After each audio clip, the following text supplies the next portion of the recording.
Parliament ఎన్నికల్లో అపూర్వమైనటువంటి విజయాన్ని NDA కూటమికి ఇవ్వడం జరిగింది. దీనికి మనస్ఫూర్తిగా రాష్ట్ర తెలుగుదేశం పార్టీ తరఫున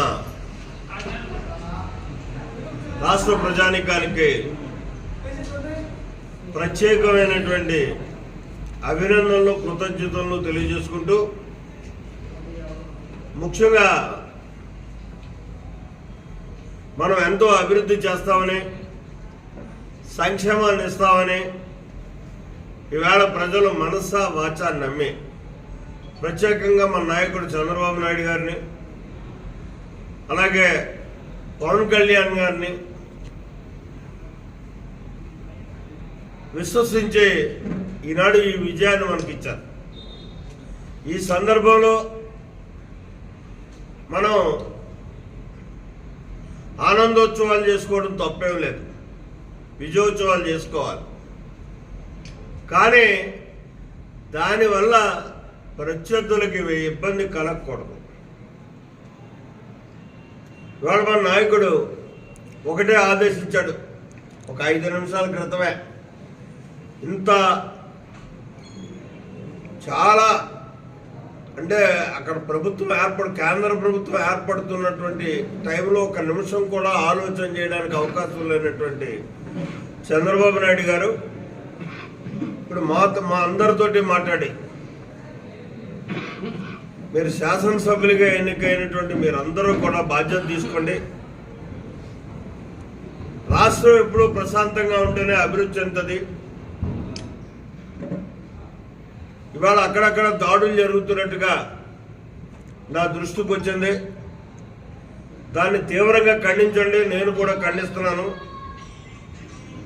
మన కార్యకర్తలందరికీ కూడా హెచ్చరిక చేయండి. ఎక్కడా కూడా ఎవరి మీద ఏ రకమైనటువంటి దుశ్చర్యలు చేయడానికి వీల్లేదు. క్రమశిక్షణ కలిగినటువంటి ఎన్డీఏ కార్యకర్తలుగా, ప్రధానంగా తెలుగుదేశం పార్టీ కార్యకర్తలుగా ఇది నా మాటగా చెప్పండి అని చెప్పేసి నేను ఆదేశాలు ఇవ్వడం జరిగింది.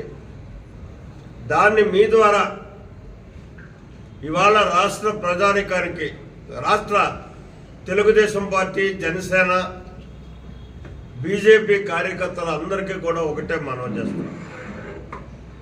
మన నాయకులు ఇచ్చినటువంటి ఆదేశానికి తూచా తప్పకుండా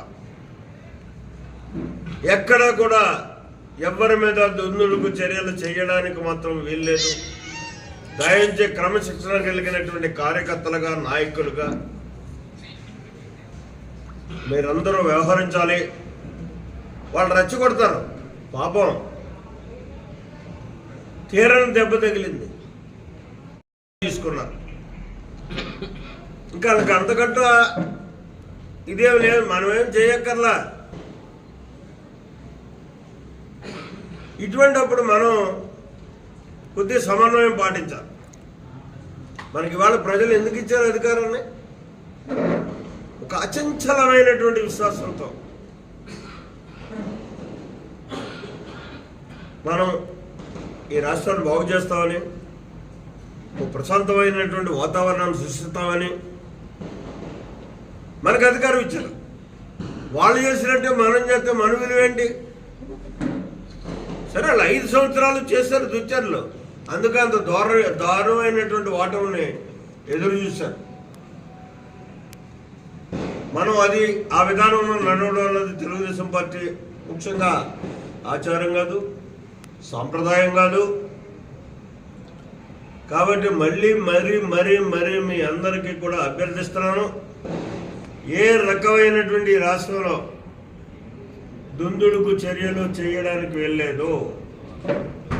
మన ఆలోచన విధానం కానీ, మన అభిప్రాయాలు కానీ అభివృద్ధి, సంక్షేమాన్ని పరిరక్షించుకుంటే రాష్ట్రాన్ని అన్ని రకాలుగా అభివృద్ధి చేసుకు వెళ్ళడానికి ఆలోచన చేయాలి తప్పించి ఏ పరిస్థితుల్లోనే కక్ష సాధింపు చర్య అన్నది ఆలోచన చేయడానికి కానీ ఏ సన్మాత్రం కూడా మనలో దాన్ని ఆలోచనలోకి రావడానికి వీల్లేని పరిస్థితుల్లో మనం వ్యవహరించాలని చెప్పేసి మరి మీ అందరికీ రాష్ట్ర తెలుగుదేశం మరి ఈ ఎన్డీఏ కూటమికి ప్రత్యేకంగా నేను మనవి చేసుకుంటూ మీ దగ్గర సెలవు తీసుకున్నాను.